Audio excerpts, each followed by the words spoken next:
Hello and welcome to Real Day Trading. Today we're going to talk about why this market is so dangerous to trade and what you can do about it. So let's just jump right in.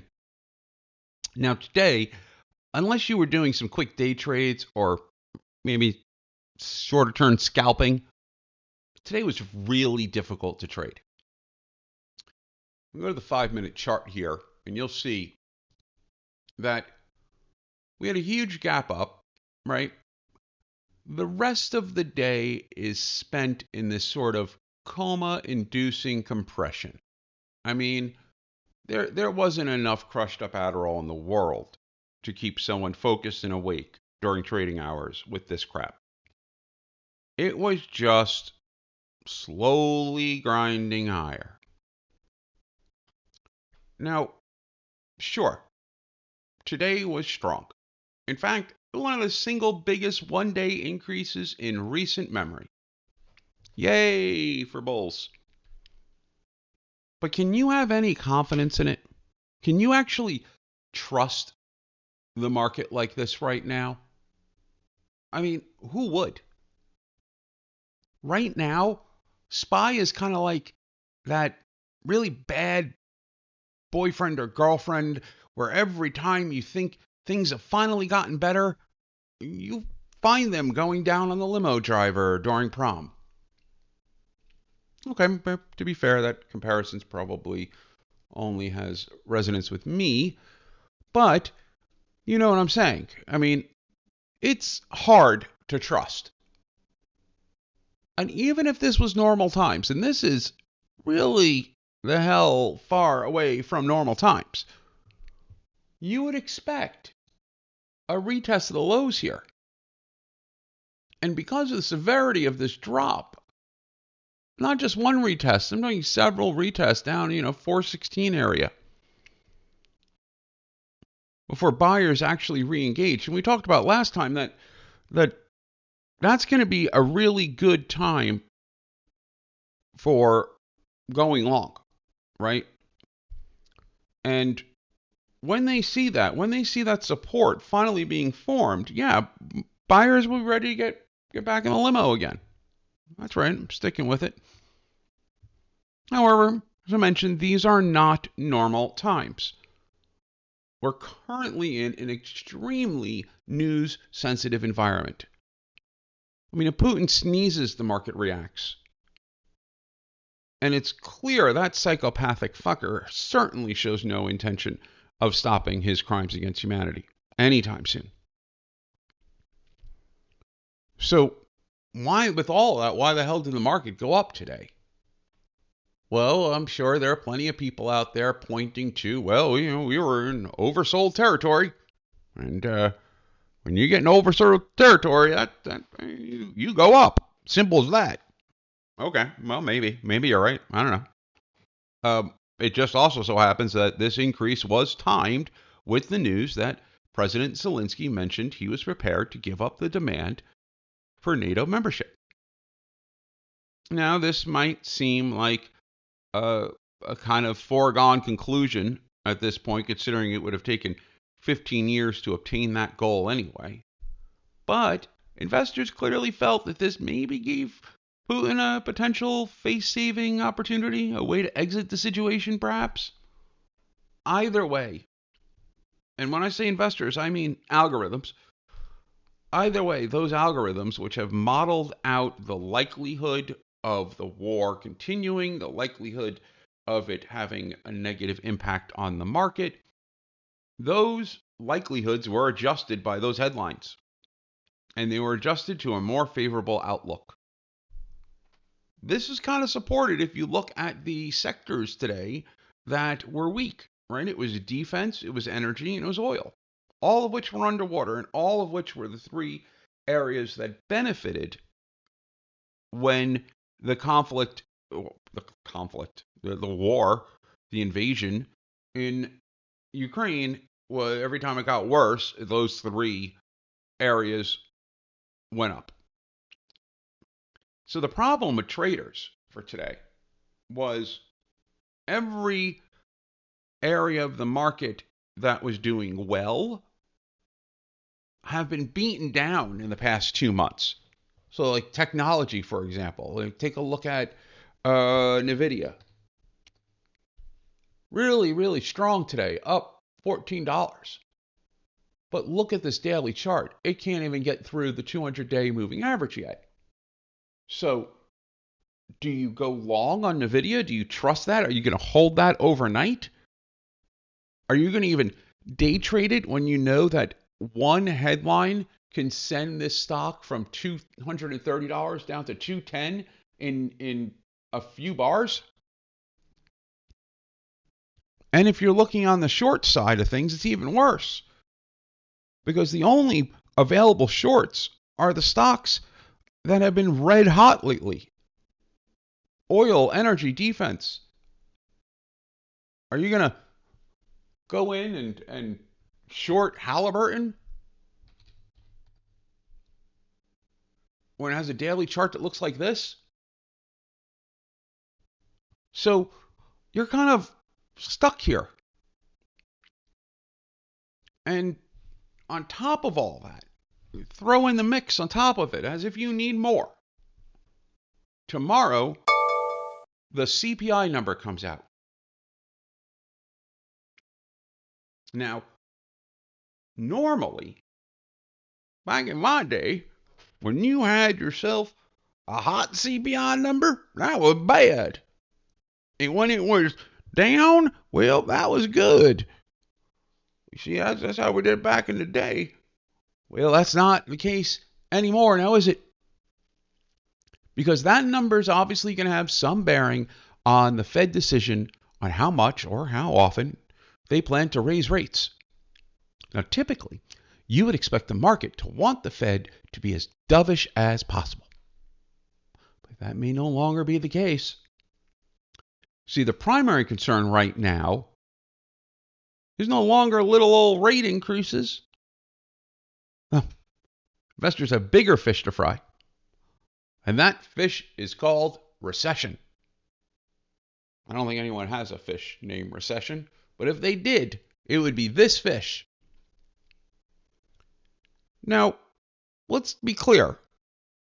Recessions are highly unlikely when the rest of the economy is strong, and this U.S. economy is very strong, despite some appearances. The labor market, unemployment numbers, household income numbers, the deficit, all of these point to a very strong underlying healthy economy. However, runaway inflation can supersede all of that. And if it runs away fast enough, even the strongest economy is going to buckle. That is scary enough to send a lot of investors to the sidelines. So, does the market want a strong CPI number, a weak CPI number? And the initial reaction to that might not be the actual reaction to that. On top of everything else, you have a market that is unpredictable and volatile. It's impossible to form a thesis here, except perhaps to know there's going to probably be a retest coming no matter what. Either we're going to keep going down or we'll head back down and then go back up. So if you can form any thesis, it's probably there's some confidence that at some point, but when? Tomorrow, Friday, next week, at some point, we'll probably head back down to 416 area at least. So what do you do, right?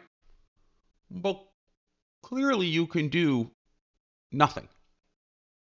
You know, kind of like the Cher song, though. You're probably sitting there, you know, what am I supposed to do? Sit around and wait for you? Do you believe in life after love? You know, that song stuck in your head. By the way, a little tip, little tip, T-I-P. If you have a song stuck in your head, and they've actually measured this, because you can see the repeating brainwave pattern. It's an actual thing. It's a physiological thing when the song gets stuck in your head. If you sing the first two verses of Yankee Doodle Dandy out loud, Yankee Doodle went to town riding on a pony. That one? Yeah. You don't have to have an audience for it. You can just sing it out loud yourself. But if you do that, the song that was stuck in your head, gone. And Yankee Doodle, because of the cadence of the song, does not replace it. So that doesn't get stuck in your head. Trust me, for the last 15 years, I have used this method to get songs out of my head. And sometimes you get really, really bad songs stuck in your head and you don't want them there. Unless it's an Anne Murray song, because who doesn't want that? But you can use that trick and it works. So there you go. If you got nothing else from this video, you got a way to get those little earworms out of your head. Okay. So now, what else can you do? Considering we all know a lot of you aren't doing nothing.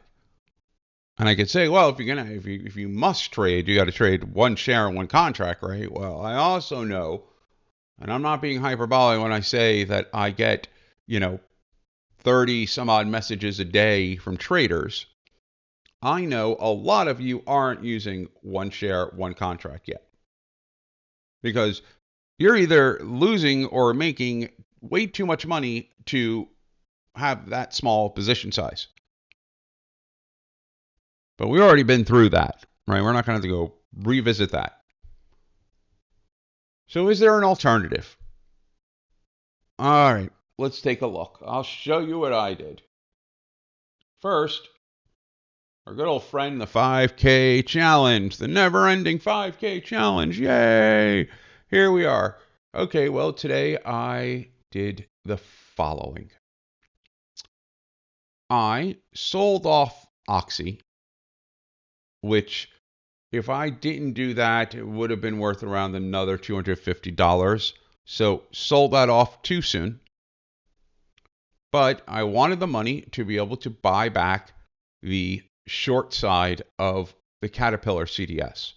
Between Oxy and 3 contracts of AG, I was able to get enough to buy back 2 of the 3 short calls on the Caterpillar CDS.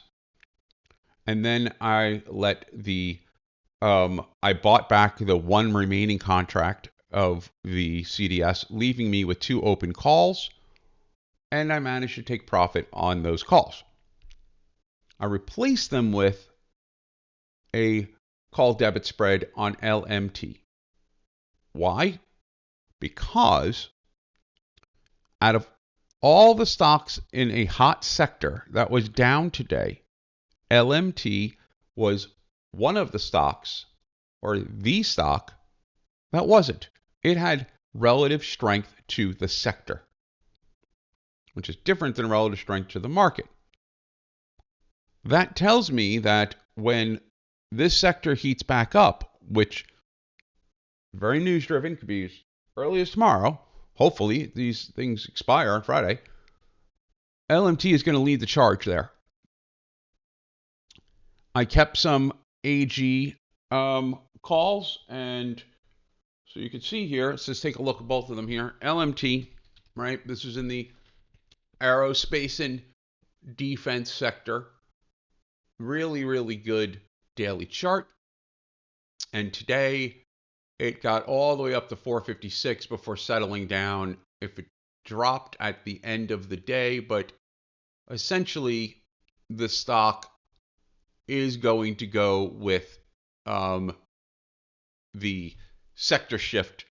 If tomorrow we start seeing energy, oil, and defense pop again, well, this stock is going to go up. AG also is a basic materials here. It's silver, and it finishes above its 200-day moving average, which is a good sign. The only thing I don't like, but there's not much we can do with such a small account, is we're pretty invested in the market returning to where it was yesterday, right? But even if it doesn't, it seems that Lockheed Martin is strong enough that we're protected. So if tomorrow energy, oil, all that's still down, I can probably close Lockheed Martin without much damage having been done. And if it's up, well, this can certainly go up quite a bit. And I actually bought back one of the short calls, leaving us with two call debit spreads, but one naked call, 455 call on Lockheed Martin. So if Lockheed Martin suddenly goes up $20 tomorrow, which is not unheard of, not only will we get the $2,000 from the CDS, but we could get the full value from that one call.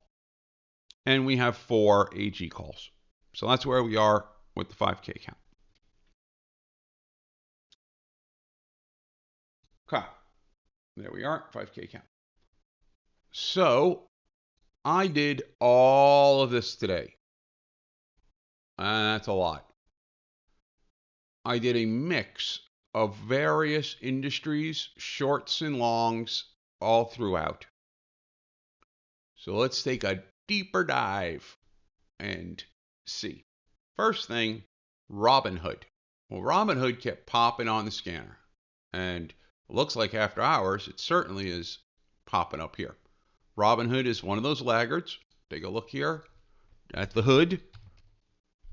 Not a fan of their service, but I am a fan of the fact that we had a breach of the downward sloping trend line here. Right there.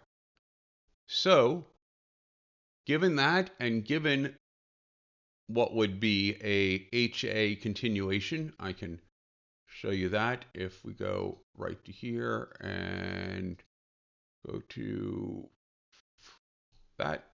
Okay. See, there it is. Right. We have this, HA reversal. We have this, we have these reversal candles, and now flat bottom green. So we have the start of an Heikin Ashley reversal on hood as well. So I took some calls on that. I took, let's see here, the March 18th 11 strike calls. They're currently in profit. And if this after hours momentum continues tomorrow, I'll be able to close that for a decent profit. Next, I then did a slew of trades like a madman. I took NVIDIA because I can't resist NVIDIA.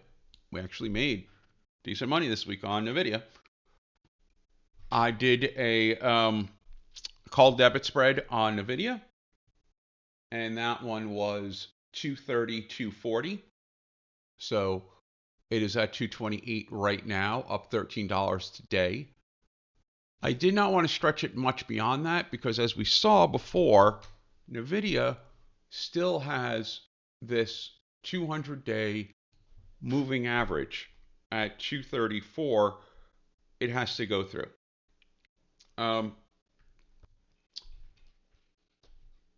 But I needed to make sure I was balanced, right? So I also had a put debit spread on McDonald's. Now, McDonald's was rare because McDonald's, and look at this, Heikin Ashley daily chart on McDonald's. Oh my God, that is ugly. Because McDonald's was one of the few non-sector related stocks that you could short today. This was not oil or gasoline. Oh, if you taste their food, one could argue maybe it is. But this stock was weak as shit today, even though it shouldn't have been because its sector was not. This stock was weak to the market and it was weak to its sector. So it was a good short. Only Wayfair was the other one that maybe qualified as a good short today. So we took the McDonald's short, did a put debit spread on that, went long on Moderna. Wanted to go. So now I'm in the technology sector here, right? The semiconductors, technology, software, aerospace and defense, basic materials, and then I move over to healthcare and biotech and took Moderna, call debit spread here, and we have what looks like another reversal coming off this bottom here, right? And you can see on Moderna, it looks like there is some support right down here, bounces off, starts heading up, and it's finishing close to its high of the day. Like the stock, I like its momentum.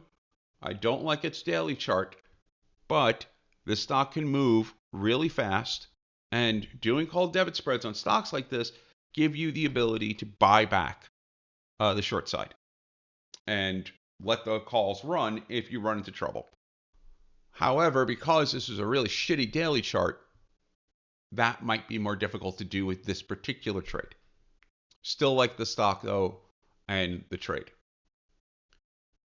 I took some uranium here, which I did some spec lotto calls for 2650 lotto calls on this, and I got it back when it was at 25.95.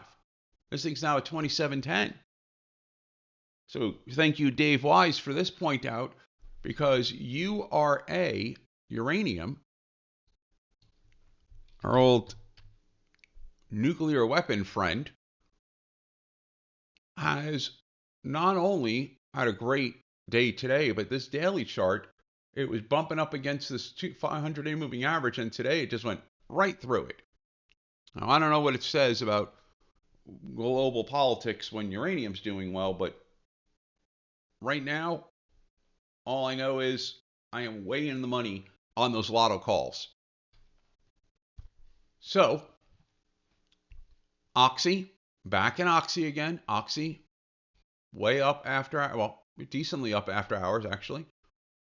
And I did that because if we did have some rotation back into defense, oil, energy, I wanted, again, to balance out this healthcare and these tech stocks here that I was bullish on.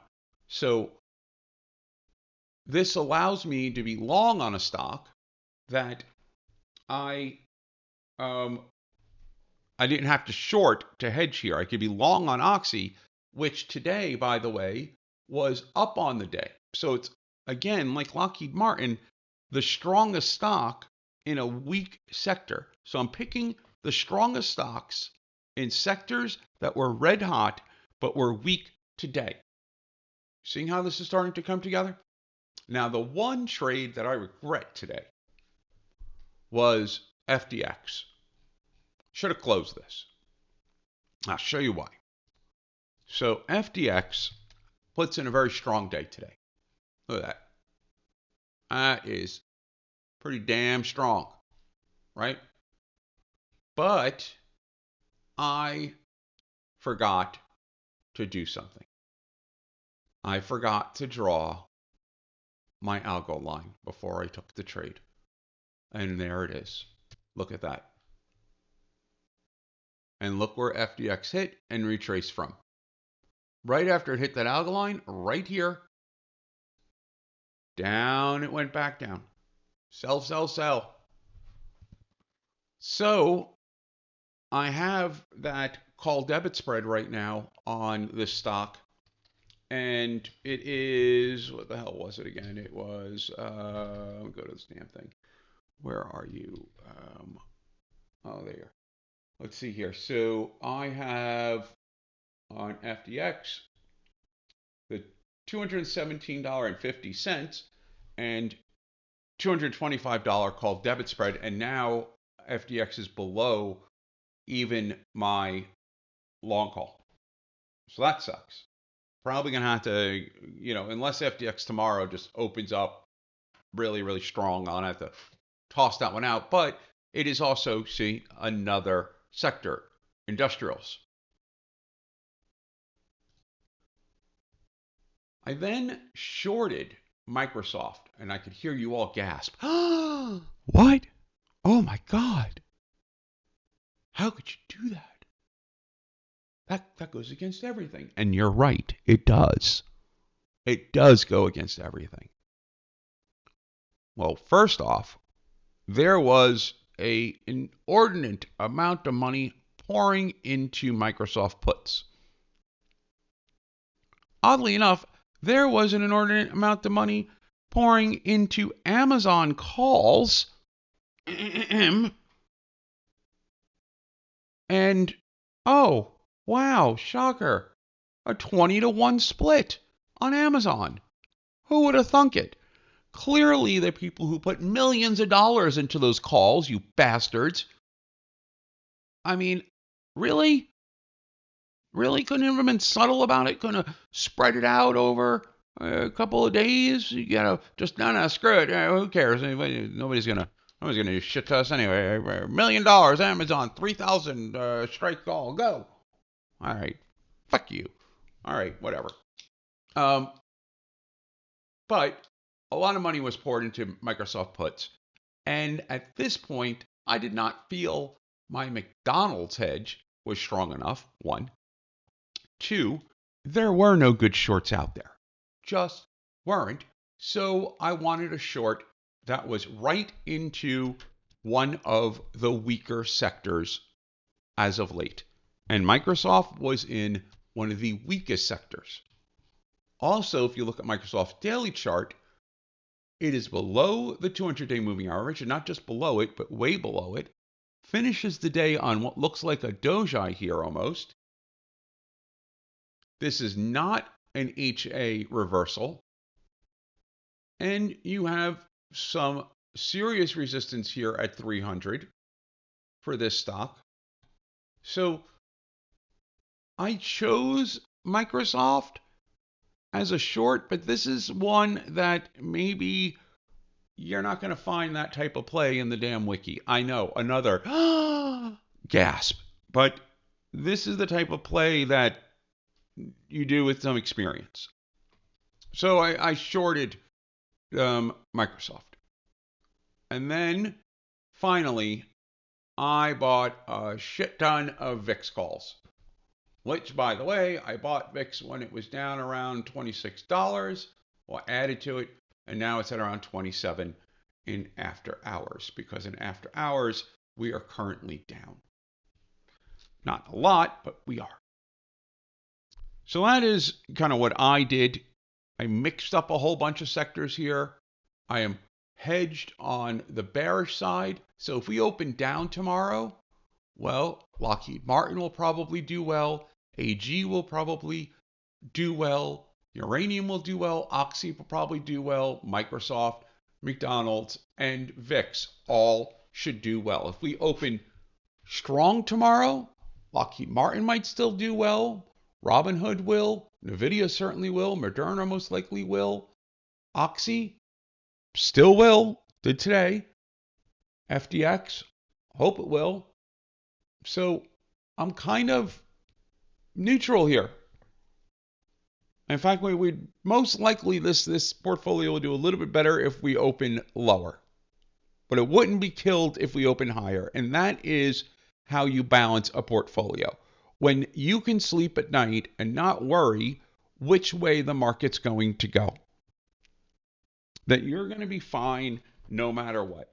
No matter which direction you go, you'll be okay. That's kind of what you want.